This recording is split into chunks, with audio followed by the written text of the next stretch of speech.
I guess maybe the engagement hasn't quite been where you want it to be today. It felt like it was there. It seemed like the whole team was invested. What do you think?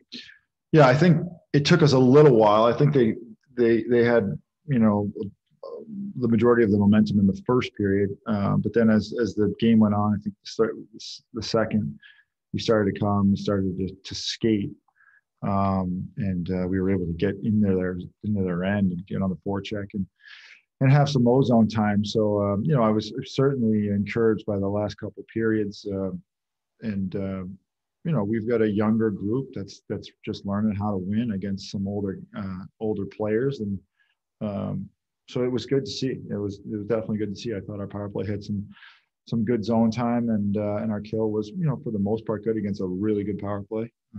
So there were a lot of good signs. Obviously, would have liked to have had the win and held on to that thing, but at the very least, we put up our best effort, and hopefully we get rewarded next time around.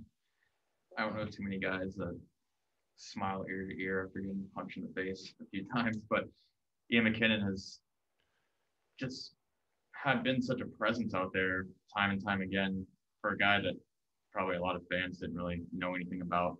What does he bring to the team? I mean, for the guys that are out there, they have to feel a little bit safer with him out there. And what does he bring to you guys? Yeah, he does a lot. I mean, the physicality with regards to competition and sticking up for his teammates. There's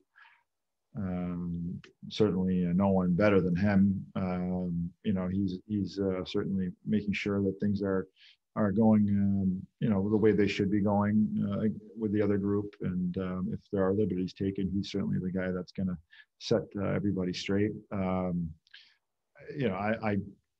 I certainly have seen fights before. This guy, he's right up there with how tough he is and how he can take a punch and give a punch. And I've said it before, he's fighting a guy over there who's big and been around the league for a long time, and he kind of gives him everything he can handle. So they've had great fights throughout. Credit to both of them. And then as far as Mac's play, and I think it can get overshadowed by the fighting. He's been able to come in and play a regular shift for us. Pretty responsible defensively, and he can get on the forecheck and he can make a play. So we're excited for Mac, and he's a young player. I think he's 22 years old, so he's just getting started. So the ability to get to hits and the ability to make a simple play, and sustain zone time, along with his physicality, what he brings to protect his teammates, is really a big commodity for many teams, and we're lucky to have Mac. Vladdy, I think he's played seems very well since he's come back, and today I thought he played really well. And you've mentioned going up and down and playing can be hard.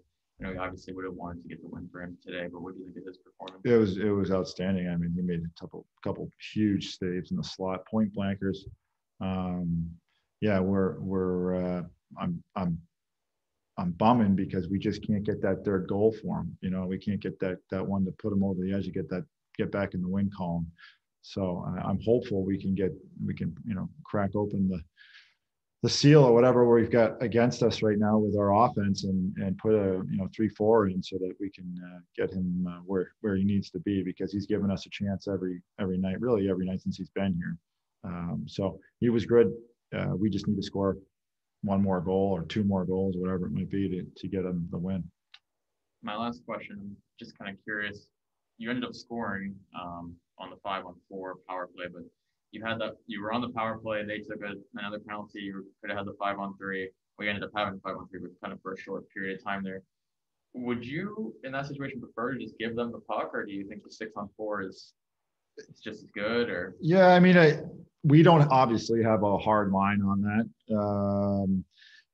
I think as a player, sometimes it's really hard, especially if you're feeling it, to just give them the puck. Obviously, I would say one more thing about it, that the probabilities of 5-on-3 conversion are not as high as I think people realize. And so if you're playing the percentages, more time on the power play with a 2-man advantage, because you're a 6-on-4. If you're comfortable with your 6-on-4 play, you might be better served to go along that route. So In that particular case, I think we have full control. They're tired. We're feeling it. I think we're just encouraging them to play hard and excuse me, they're we're wanting them to get pucks to the paint, and then we're controlling the play. If we were tired and they were coming, whatever it might be, then sure, give it to them. So I don't know if I'm sure some coaches have a hard line with that. We obviously don't.